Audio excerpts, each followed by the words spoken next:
Today I'm going to do something that's very difficult, and that's choosing my favourite Thin Lizzy tracks, which must feel like a parent having to choose between their children. Welcome to Toby Jones Talks Music. Today we are talking one of my favourite, if not my favourite band of all time. That is Thin Lizzy. And in today's video we're going to be ranking the singles from 1972 to 1980, which in effect really is 1975 to 1980. We are going from this compilation, The Adventures of Thin Lizzy, the hit singles collection.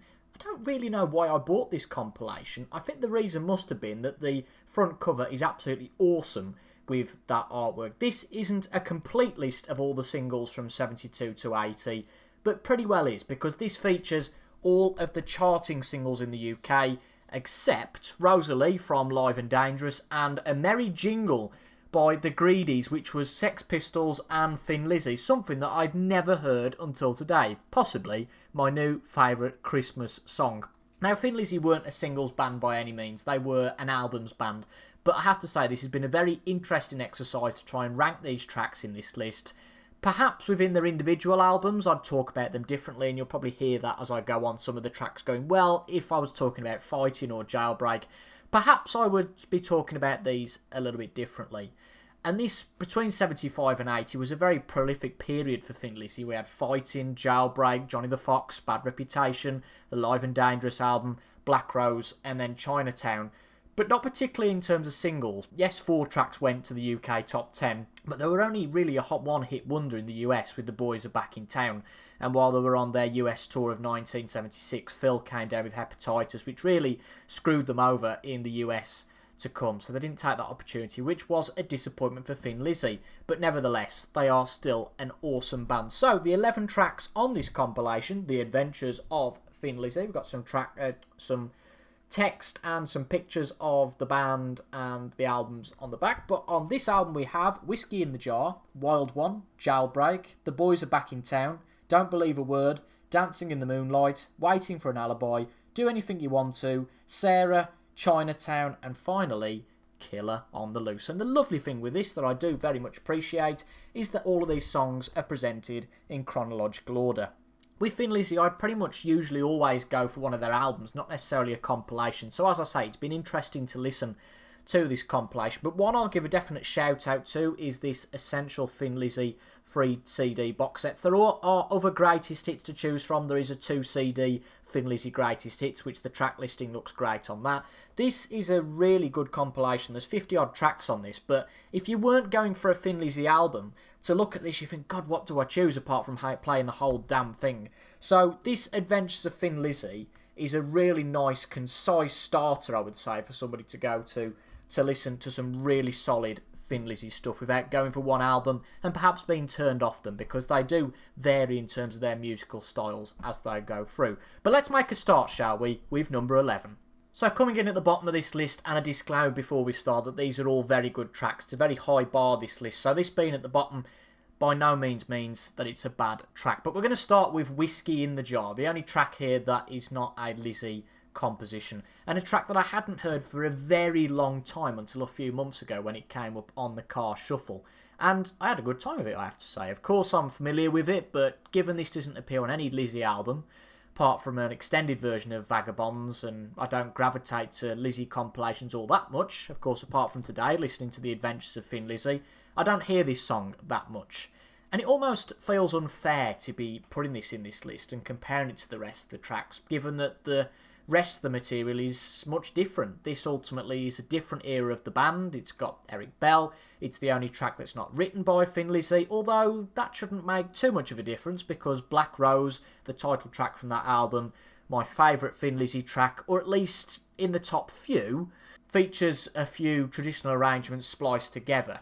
And what this does have is a great guitar solo from Eric Bell, and props to the B-side as well of this, Black Boys on the Corner, which does also feature on the Essential album, which I've now put to the bottom of the deck. That features on this album, Black Boys on the Corner. In fact, yeah, it does. On CD 3, I was a bit unsure there, but that is a great early period Thin Lizzy track, and thankfully that does make an appearance on the Essential album. For number 10 on the list, we are going to 1979's Black Rose, and the track is going to be Sarah. Now, one can certainly see the charm of this track. It's clear that throughout their career, as I alluded to a little bit earlier, that Thin Lizzy drifted between styles. We had blues and folk, and you can see that in pockets of Fighting, Johnny the Fox and Jailbreak. They got heavier with Black Rose, but this is the one track that skirts away from that dramatically, and this is far more middle-of-the-road stuff. Gary Moore played on this, the other two didn't. Scott Gore and Brian Downey, I don't think, played on this. It was just Gary Moore and Phil. And Gary thought this was actually going to be for a Thin Lizzy solo album, a Phil solo album, I should say. But this was put on Black Rose because it was determined that there were one track short for the album. On the bright side, because this is far close to sort of, again, middle-of-the-road stuff, on the bright side, it's got a great guitar solo from Gary Moore, particularly with those higher-pitched bits, bringing in something a little bit different.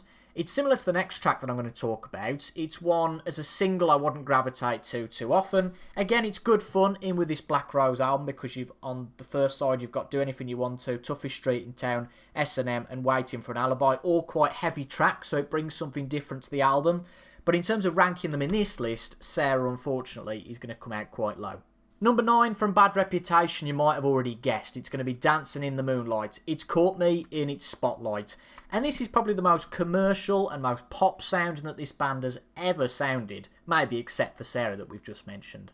It's very good, a lot of Lizzy is, but it's not one of the main tracks I go back to, which is actually a surprise because most things that feature a saxophone usually get a big pass from me. The highlight here is the guitar solo. But if you're looking for a more funky Lizzy track, go no further than the dirty, funky Johnny the Fox meets Jimmy the Weed. Something I also learnt today is that the Supertramp saxophonist, see I got that word right, I was waiting not to get it, John Helliwell plays on this track. Number 8, and I'm also going, how could I rank this that low, is from the Fighting album. And this is the album really where the Thin Lizzy sound really starts to shine and that trademark sound really starts to come through. And from this album, it is going to be Wild One. This is a great album track. When you look at Fighting, there's not a bad track there, and Wild One just adds to the album. But I'm not sure it can compete with some of the material here, which, as I've said, is extremely, extremely high bar. It's a folkier track, there's some great guitar work here, but listening to this back and hearing some of the other stuff, I'd listened to this album actually a couple of times to prepare for this. Even though I'm really familiar with the Lizzy stuff, I was enjoying it that much that I just kept listening. But comparing it to some of the other stuff here, it's really missing that top tier guitar solo to promote it into almost essential godlike Thin Lizzy territory. As I spoke about earlier in the video, I think if you were talking about Fighting as an album itself, I might discuss this differently. But I think that's the interesting thing about discussing it within the paradigm of this collection of tracks, that when I was comparing it to the stuff above it, I thought, this is a really good track, but I'm struggling to put Wild One any further up. Number 7, but possibly number 1 for the first 30-odd seconds of this track, is the title track from the 1980 effort, Chinatown. Because the opening guitar is the along with those drums. Yes! I'm thinking, come on, get in, here we go. I mean, who said Thin Lizzy were dead and that Black Rose was their last great album? Possibly on the latter, me, on the review I did of Black Rose. But after listening to that killer opening, it just sounds a teeny weeny bit flat because it lacks just that little something. I think lyrically this isn't up to Thin Lizzy's usual standards, and that was a criticism probably of all 3 albums after Black Rose. But this is one of the better tracks on this album, Chinatown. This is very much a mixed bag for Thin Lizzy. And as I've just said, really, I think that a hole exists definitely on all of those last Lizzy albums. I'd say probably Renegade's my favourite of the 3, but as an album there are its highlights.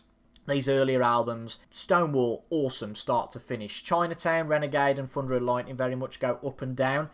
But this track, the highlight again I have to say is the guitar riff mixed with those drums. It's a heavier sound, but it doesn't quite click.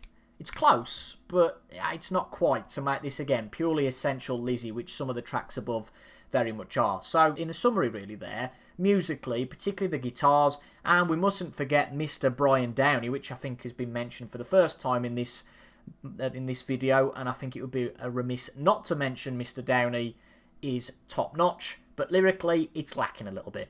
Number 6 from Live and Dangerous. No, it's not the version from Live and Dangerous, and if it was, then it might rank higher, and we'll talk about that a little bit next. So it's actually from Johnny the Fox, and that is Don't Believe a Word. Oh, a killer guitar riff. An awesome guitar solo with the wah-wah pedal. Just brilliant. We have to thank Brian Robertson for that, because he thought the original slower version, and this is Robbo's words, not mine, was shite.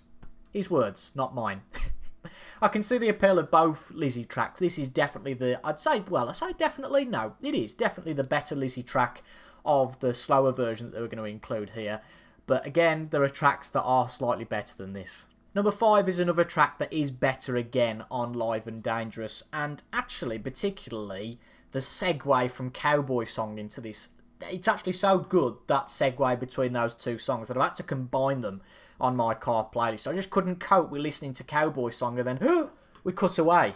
And that is The Boys Are Back in Town, which is originally from the 1976 album Jailbreak. I'm surprised I've ranked this so high actually, because normally I'm quite a contrarian, and songs like this that have possibly been overplayed over the years, I think, I don't want to listen to The Boys Are Back in Town, but you could call it overplayed, but you cannot deny its star quality. The memorable riff, the groovy feel, again, great sing-along lyrics.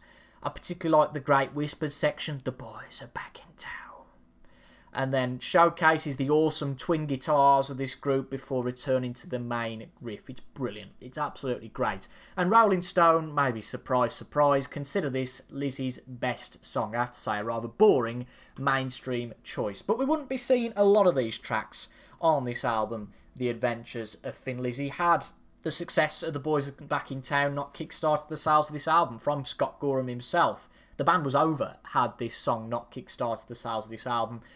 He attributed the song's unexpected success to two DJs in Kentucky, in Louisville, other way around, Louisville in Kentucky, who picked it up incessantly until other stations in the surrounding area picked up on it. Thank God for those guys. We're hitting the dizzy heights here, and all of these are top-tier Lizzy tracks. And there's no surprise that 2 of these 4 are on my favourite Lizzy album, Black Rose. We're going to start with Do Anything You Want To. Christ, the opening riff is so good. It's a sharp, heavy rhythm. Again, this album is heavier than what we'd seen from Lizzy before, but it's still got a groovy guitar riff that while I was sitting here and listening, I was almost swaying and moving with the music. Possibly more basic lyrics, less storytelling, but still upbeat, motivating. It's true. If you want to, you can do anything you want to, just like I do. And then after that, that riff again. Groovy hard rock. Where else would you find that? You'd be hard pressed to find that anywhere else. And the drums really stand out here in the forefront. And even a bit of Presley at the end with a at the end too. Class. Just About Getting Onto the Podium is one of the better known Lizzy tracks, despite not getting in the top 10 of the UK charts. And that's the opening track from this one. This, I think, has been in heavy rotation on US classic rock stations. I'm sure I've heard that in the past before. The title track, Jailbreak. Great opening riff that runs through the track. Great lyrics, which is par for the course for Lizzy. The breakout section with the alarms and a slightly faster riff is absolutely killer. One factor I've put again here, and I'm happy to keep talking about it because I feel like this band doesn't get talked about enough, is the drumming from Brian Downey. Just killer if you listen closely enough. And this track sounds like a really tight group. And Jailbreak is a wonderful start to what is a terrific album full of outstanding tracks from start to end. So there were 2 songs left for the 2 vying spots on the podium, Waiting for an Alibi and Killer on the Loose. What's going to come out on top then? Number 2 is going to be from Black Rose, Waiting for an Alibi. This was Lizzy's 3rd top 10 single and best performing from the Black Rose album at number 9 in the charts. A heavier sound akin to the rest of the album apart from Sarah. And I've realised from this video and looking at these successful singles that my favourite part of Lizzy's sound is that their guitar playing, the trademark twin guitar sound, along with the brilliant lyrics, poetry, storytelling from Phil. The drums in the background, Brian Downey solid and dependable. There is something everywhere you look in this band. The lyricist Phil, the guitars, the drums, put it all together and it's brilliant. Interestingly, the version on this album has a extended version, which I don't think is on the Black Rose album itself. It's got another verse, Valentino got nowhere to go on his own like Romeo. Blow by blow he watches his money go. This is like me talking Phil's poetry great. Now he's oh so low. It's not that he misses her, or even that he can't resist her. It's just that kissing her can feel so strong. Waiting for an alibi. There we go. As riffs go, this is one of Lizzy's best, and a track I can't resist but crank up the volume on when I hear it. So coming in at number 1 then, and the only physical single that I have from Lizzy is Things Ain't Working Down at the Farm. What? Come again?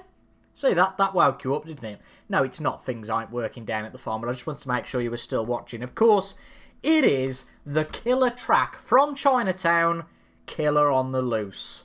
Probably in my favourite 2 Thin Lizzy tracks along with Black Rose. The chugging opening riff, it's a song with great energy from the outset. Phil's voice, it sounds gritty, and this is the greatest heavy, I think, that we ever got from Lizzy. I think that they went a bit too far for my liking and a bit forced in Thunder and Lightning. I am warming to that album a little bit, but I don't think it's as good as past Thin Lizzy. And it's actually one of the songs that is actually very good on this album, Live. It's a good live album, this, but obviously pales in comparison. Most albums do Too Live and Dangerous, but this is one of the few tracks that sounds good on the Live album. The call and response, that are you still out there? And there's a killer on the loose again, and then the crowd, killer on the loose, bow, bow. And another one that sounds great on Live is Angel of Death from this period also. The chorus is catchy as hell, but the best part of this track, it's I'll be standing in the shadows of love, waiting for you, and then we get the guitar lick after that. Down,